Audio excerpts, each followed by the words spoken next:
Thank you, Shubhajit. You've been very kind to our speakers and myself. So Avnish and Hardeep, they both are, as you just heard, they both are experts in legal. They are luminaries in legal profession. And you've been listening to a lot of the conversations happening, about sales and marketing, luxury homes, how real estate is doing. As legal professionals, so real estate is a very complex, I think, as a sector, just because of the sheer number of stakeholders that are involved. So as legal professionals, what fascinates you, Avnish, towards real estate?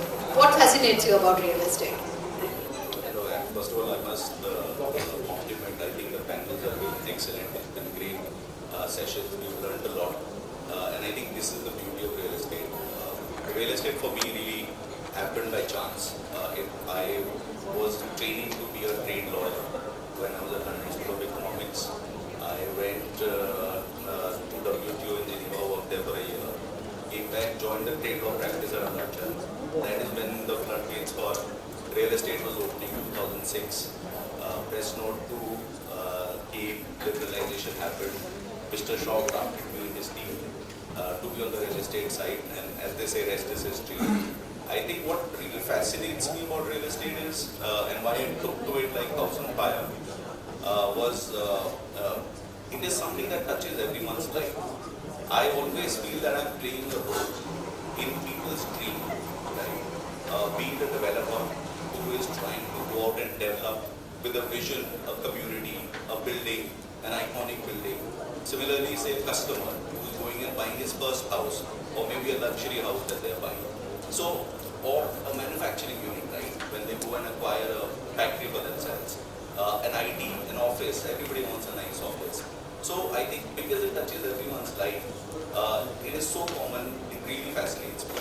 And I think also it's really organically grown from traditional residential, retail, commercial. It moved to warehousing, it moved to data centers, it moved to REITs, it moved to fractional ownership. So there is so much happening in real estate. It keeps you on your toes. You have to upskill yourself all the time. So I think these are the two things that I want to highlight amongst others that really fascinated. So one is that real estate touches everyone's life. So in one way or the other. और real estate तो हर चीज़ के लिए चाहिए. आपको छोटी सी दुकान भी लगानी है, कुछ भी चाहिए, आपको real estate चाहिए. And the way it is scaling up. Yes, every day we are looking at new asset class coming in. Co-living, co-working, so many of the fractional student housing, senior living, so many. And you being at the right place at the right time, I think. I think that's the story of my life. Okay. Great. And I'm thankful for that. And in fact, you rightly said, developers' role, many times we underplay. We say roti kapda makan, the makan is being provided by developers. So, many a times we are always, the developer is the bad guy. They have always been painted as a bad guy. Hardeep, if I have to ask you, developers have a bad name. Real estate itself is considered very crony, capitalist. What fascinates you about real estate? Tell you what, some of the data points is that more than 75% of litigations in our country, more than 75% of litigation in our country, including all the backlog of cases, all the cases which are pending for 10, 20, 30, 40, 50 years, more than 75% pertains to or involve a dispute on real estate. This is the role of lawyer in real estate. There's a role of lawyer, judiciary, judges, law fraternity. One part of it. The second part is that highest number of licenses and approvals required in any industry is real estate. So imagine a role of a lawyer in real estate. So if you really ask, in my view, ask that, how are developers handling it? They have to do so many licenses, approvals, and consents, and environmental consents, and all sort of approvals and all. In our experience these days, most real estate developers are more than half a lawyer. They all understand the regulations, laws, bylaws, licenses. They all know the loopholes. They all know where to plug them. They all know where not to plug them. top of it. If you look at the last one decade, just the decade of this year, current incumbent government, all major paradigm shift in the legal landscape of India. If you see what all big revolutionary law changes that have come to India in the last 10 years, all of them touches upon or surrounding real estate. Now, whether you start GST or you go into RERA regulations or a demonetization, you pick anything, you will find you have an element of real estate in most of them. Or IBC. I will pick IBC here. So, what fascinates any real estate lawyer is that if you are truly a real estate lawyer, then there's nothing more fascinating like this than real estate. Yeah, as he said, it touches everyone's life, so every law has to touch real estate in some way or the other. So, as you rightly said that, for both our speakers, real estate has been a fascinating segment. They both are enjoying it just because of the sheer scale and size, and probably, you just said, the number of laws and all, but every state has a different law, then, on top of that. If I have to ask you any 2 or 3 paradigm shifts that you have seen in the real estate, maybe in last 10 years, Avnish, what would you count them as? RERA, of course, we know, but other than that, any 2 or 3? I think like Hardeep mentioned, it's only been going through paradigm shifts. I think, but if you ask me, I think the first one really was to open the market to private capital.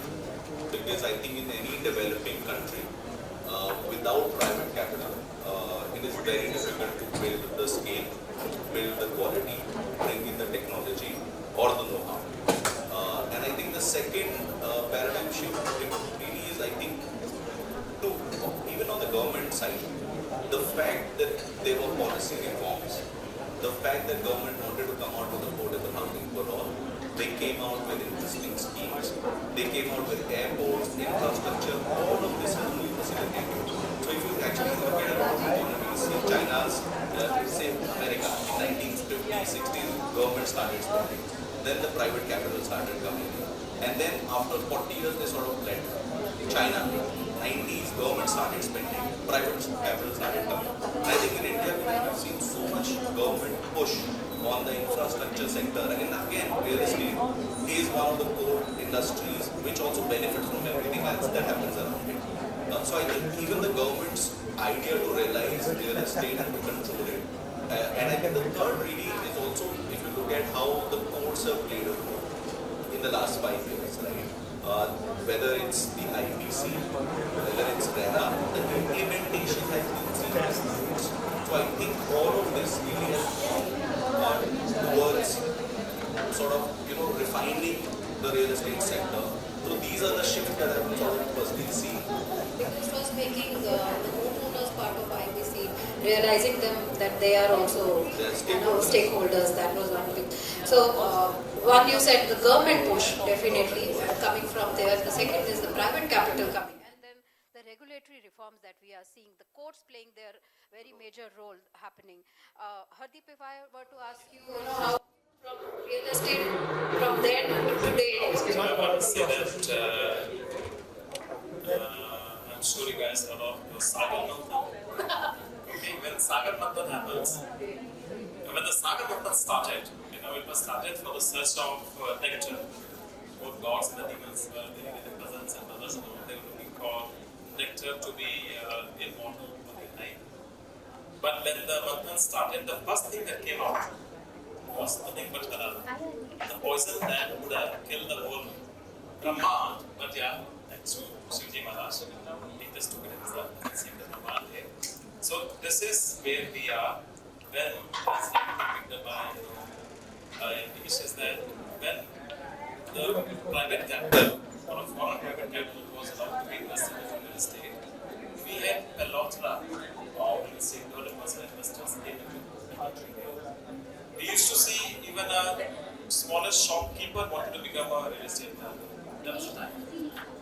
I mean, from 2004, 2002 or 3, I think the sector opened in 2005 until we were hit by Lehman Brothers 2008 and we had thousands of real estate developers in the country.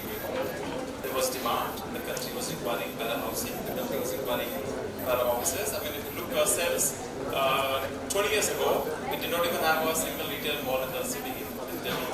We used to always try and shop ourselves out of India and bring those goods back to India. But today, we can't imagine these things. We could not have imagined having the golf courses, there more than 10 golf courses within the city of Delhi. So yeah, things are changing, things are still changing here. But as Sagar Manthan, I think we had lots of poison gone out. Lots of poison gone out. And if I really can categorize the new age real estate as to where people are moving, I'll say that there is a high degree of a desire to be disciplined, or financially disciplined amongst the real estate developers here. And that again is thanks to the regulatory changes, thanks to GST or various other initiatives created by Supreme Court, High Courts. People are willing to just simply not divert the funds which are meant for a project. That is the biggest change that I've seen here in the real estate development here, which actually leads to a better execution.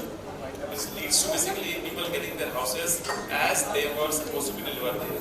That's the first biggest change I'm seeing here, which is financial discipline that has happened in our country in real estate development. Second is, we are now left with largely serious real estate developers. Those people who are looking for real estate as a byproduct of their existing industry, they are not very many left here. Few who are left there, they are the one who may want one of their family members to be in this sector, in this business. Otherwise, what we used to see here, every next person is a real estate developer here.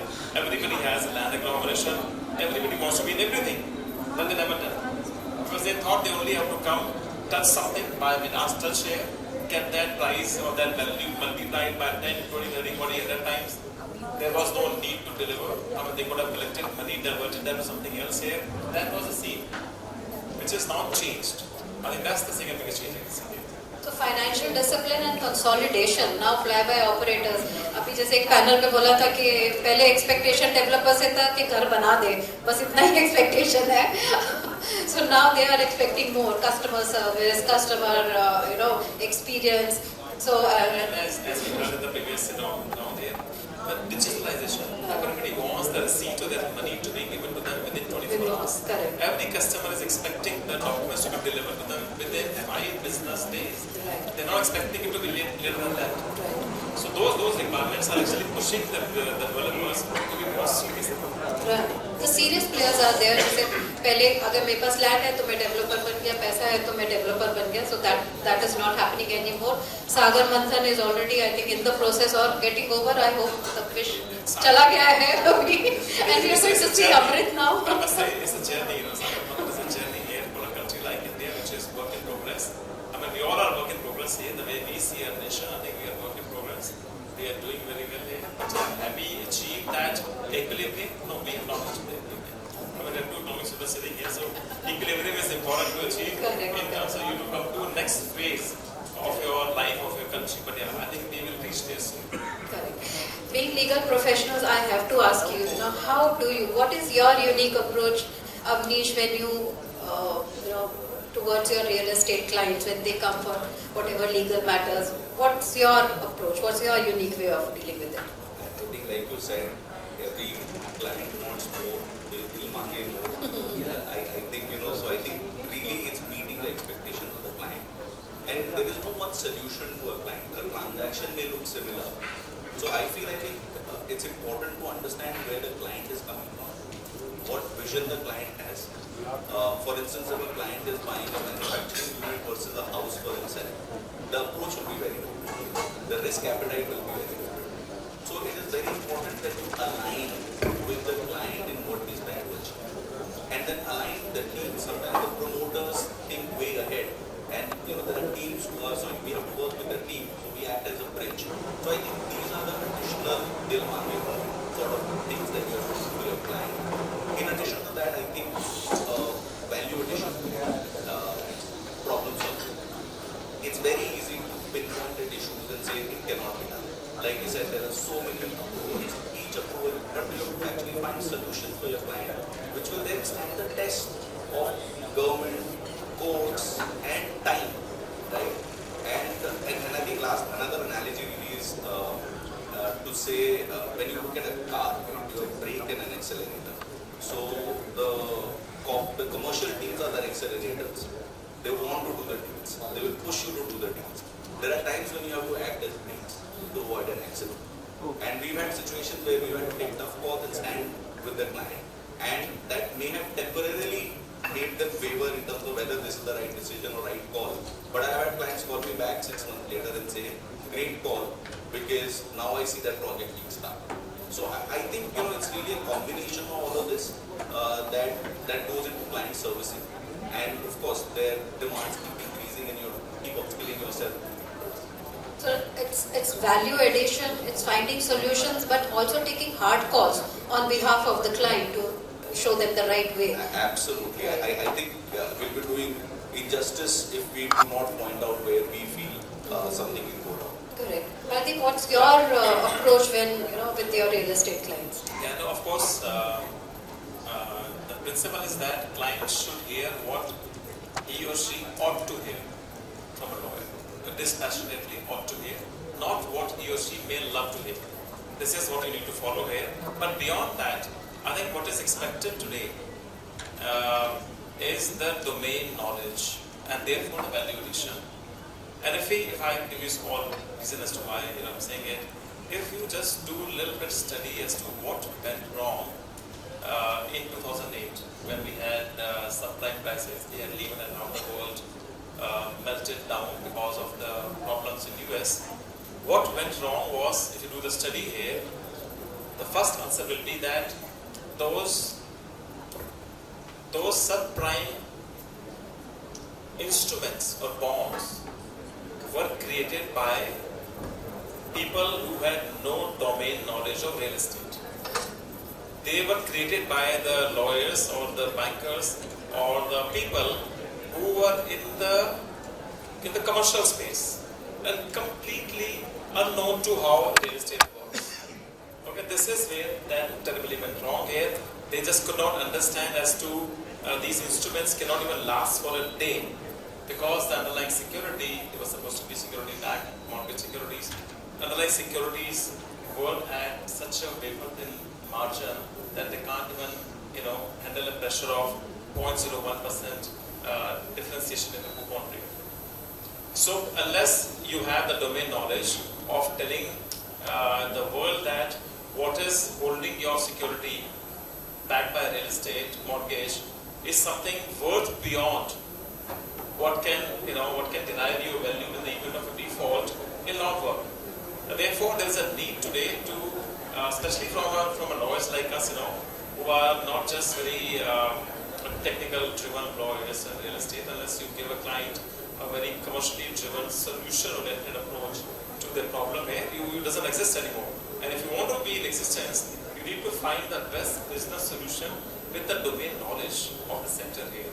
And I spent over 3 decades right now in real estate only, and today our understanding of real estate, land, foreclosures, mortgages, the value drivers of a real estate project here, or an FSI, FAR, or anything which is concerning connecting to real estate, is something that the clients come and ask us for. And today is not. And one more thing is today is not that the clients come to people like us for their work. They today come to us for a second opinion on their work. They usually go to somebody who could be cost comparatively could be far more less in cost. They still would love to hear our views as to what we think. Is this a workable solution? Is this a doable deal? Is this what they should be doing or not? So the value driver is what you said about Avnish says. Combined with your domain knowledge, I think that will drive the legal market for real estate in time to come.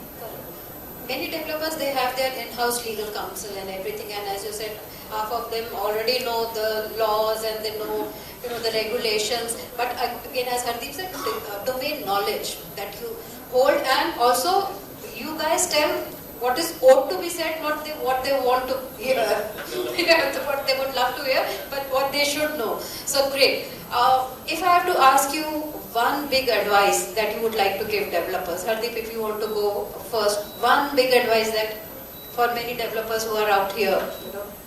Yeah, of course. First of all, I must say one more thing is that, as I mentioned, that most of the developers are half lawyers by themselves, okay? But that's not only good for lawyers. Most of the lawyers are not half developers. Therefore we always have a bit of a, when we have to acknowledge, we always have a bit of a ceiling whereby we say that this is a commercial call after this, of course we help you to take it, but this is a commercial call that you have to take. If you ask me, the things that every real estate developer should keep in mind, which I keep telling to all my friends in the fraternity, it's not just one thing actually. It's three things. They need to, first of all, they need to have trust. Trust element is to build trust, create trust. If you don't have the trust created, you cannot create real estate project, real estate market, real estate.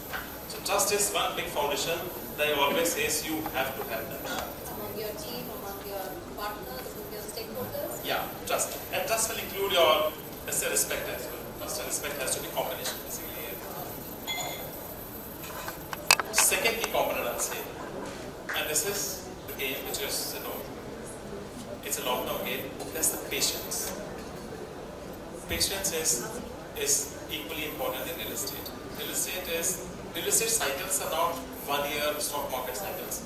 These cycles are well over 5 to 7, 5 to 8 years cycle. Today, let's say we are in a bull cycle here. Some of us have seen a non-bull cycle where nothing was selling. But today things are selling so well. Therefore, they have to be patient for the right time for them to get their cycle so that they can just do what they want to do. That's in my view very, very important. And third thing that I always say, which is again combination of that we've been saying here, is have the ability to say no. Because seldom we see that they won't get every project. Sometimes it's not good to do every project here. Sometimes it's good to do your 3 or 5 projects and be that company that you want to do. And I will not name, even if you look at some of the very well-respected, trustworthy real estate companies today, by name, they may not be the one who have done more than 2 projects. Because they've done it so well. Because they created a trust in the minds of the customers and stakeholders so well. They earned the respect. They had the patience. They built the name without doing 10 projects. And somebody who may have done 50 projects today, they have disappeared. They've disappeared. They're not here. So don't be in a hurry to do 20, 30, 40. Do whatever you're doing with the same mindset. Right. Love, respect, patience and quality over quantity is what Hardeep advice for developers is. Avnish, what's your advice? Yeah. So we advise all sorts of clients. There are established players who have actually, over time delivered on some of the values that have been just mentioned. They've been there, and I think they are an example for a lot of new players coming in on how, I think, if you say a DLM, right? In terms of the reputation it has, in terms of the quality it produces. So I think it's really not just a development play anymore. It's also what you do with the society after you've done it, right? The maintenance of it. We've seen societies which are 20, 30 years old, but when you go in there, the quality of service that you get, the atmosphere that you get, right? Then we build those communities, some of them in Bombay, some of them in Bangalore. So I think the reputation is earned over all of these things. The quality of construction that you will do. How far ahead are you? Are you actually going out and building, buying technology, bringing technology from overseas into your projects? Are you ahead of the curve? And I think once you build that reputation, then everything else is a byproduct. Whether it's money, clients will be flocking. We've seen launches where they're sold out in a day. Right? And that is because people have over time now built trust in those businesses. So I think reputation is something that one needs to really work on, which is again quality, everything else. It boils down to the same thing. And then one more advice give to the real estate developer here is don't compromise one another. Either acting or having. Okay. You cannot do that. Echo that. Alright, I cannot endorse that, but have heard it from the best are already here. But as Avnish said, reputation is something that developers have to build, maintain, and also make sure to stay ahead of the curve. So that's the advice coming from our experts here. Now some tricky questions for both of you. Whoever wants to go first. What is it that you like the most about your work and what you dislike the most about your work? Avnish? Something that I like and That you love about your work and which you really hate about your work. See, I think Apart from long hours, I know all lawyers work long hours. I think the great thing is that we don't have a retirement age. So you love about it.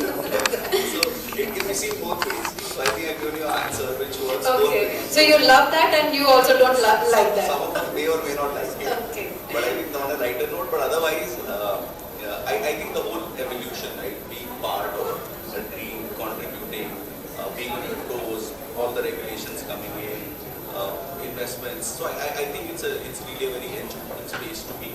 And I think that's something that I really love about it. In terms of what I dislike, this thought does come from how professional you are. And your wife makes it a point to remind you that you're spending less time at home. Right. And whatever time you get is either on golf course or at work. Okay. So what Avnish likes about his profession is that the exciting space that it is. Every day something new is happening and the complaint. No case which is similar. Similar, right. Every property owner, every buyer, every investor comes with a very, very different perspective. So I think it really is. Right. But not spending enough time with family, I think that comes I get reminded of that also. with the territory. Hardeep? I must say one thing again. Is that in my view, and after spending so many years in profession, is that your key to success or your path to success is happiness, and not the other way around. Your key to happiness is not success. So once you have acknowledged and realized that at a very early stage in your life, and you have learned how to be happy in what you are doing and love your work, I think success is a byproduct. Therefore, especially for a professional, in my view, you should love your work, whatever it may be, and make sure that everybody who's surrounding you is falling in the same sort of a bucket, so that collectively you can achieve a collective success for not just yourself, but everybody who's part of you there. So yeah, I think my mantra remains is happiness. Even if you got less time, feel happy. Even if you can't hit the golf course every So twice there a is week. nothing that you don't like about your work? There is nothing that I don't like more about, actually. I'm right. I still feel very energetic, very charged. Every morning you have to ask people who work with me. Every morning I think I'm more charged than one of my first year employer. Okay. They keep asking me what keeps me going. But even I don't know. I feel that I love what I do. And it's not a cliche, but it's a cute. Okay, we'll let go you So of when they call me that. twice and they should be coming in, I said, yeah, I'll come. So if you if you enjoy your work, then it's not work anymore. Like Therefore, you they say. succeed. I told you, the path to success is happiness. What can drive you, what can make you enjoy. You of course achieve your end goal. Great. So you like everything about your work. Fantastic. So your journey is your destination. Okay, fantastic. And now, Now you know he's never going to retire. so he's one of those. Okay. Okay. Good for us. I did not say that. Fantastic. Now another question that I would like to ask you both is, any lessons that were learned the hard way during your journey? Hardeep, you going first. You like everything about your work. Some lessons must have been very hard lessons. I can tell you, in my view, every lesson is learned hard before like till today. Even if you keep trying to disseminate whatever you may have learned to your team members, to your people, but somehow everybody have their own life cycle of their lessons that they learned here, and usually lessons are learned only hard ways and never learned easy ways.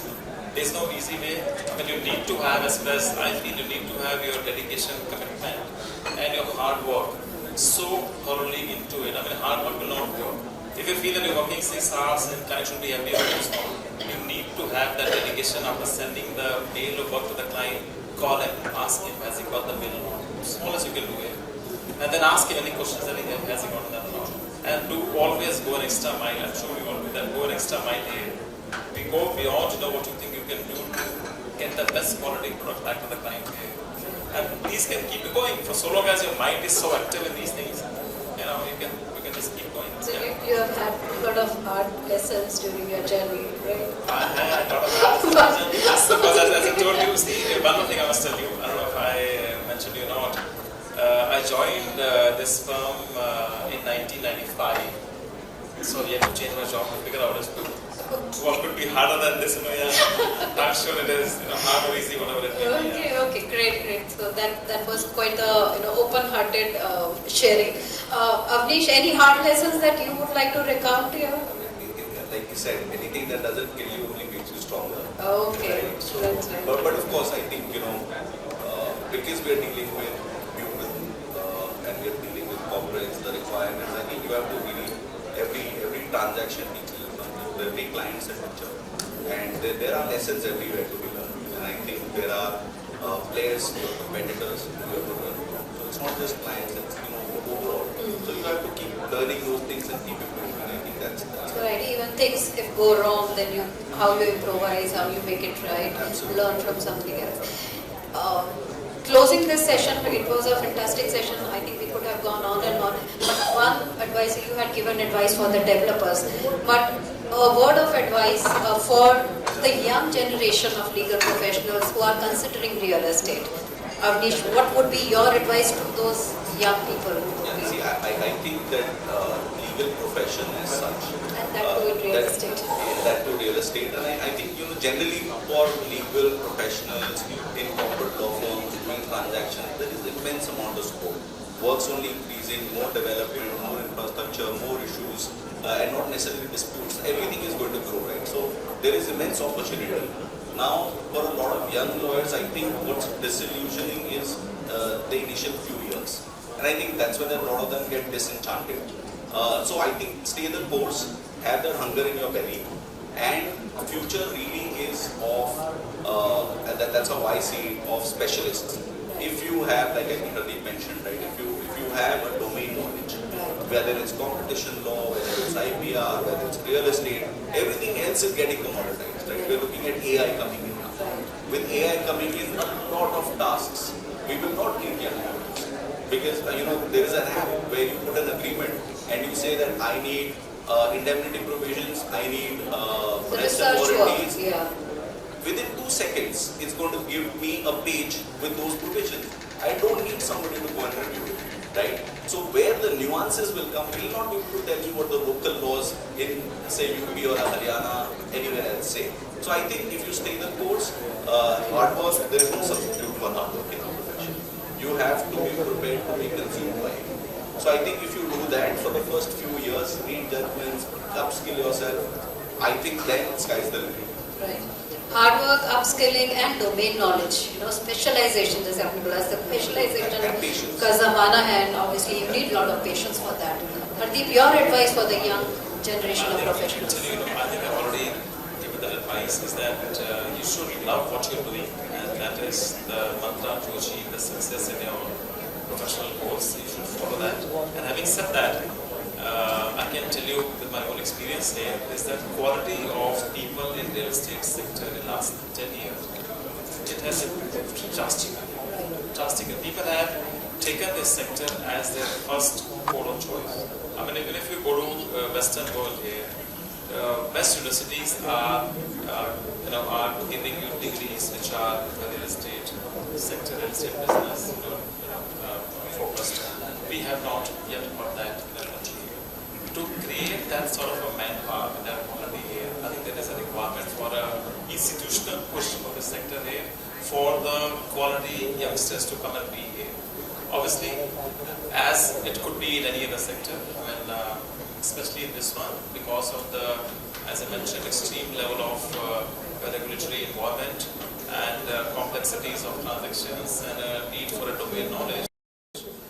Somebody who is really willing to work hard by choice is the one who should be jumping into it as a lawyer. Otherwise, there could be many choices to be, still be a little easy lawyer and to still do well in your life here. But especially in real estate, you have to work beyond normal hours or a normal landscape. Fantastic. I think what Hardeep and Avnish said is real estate is getting organized. In fact, a lot of people said it's still a very young sector because it got regularized with RERA 2016. We can say it became an industry actually, and it's a young industry.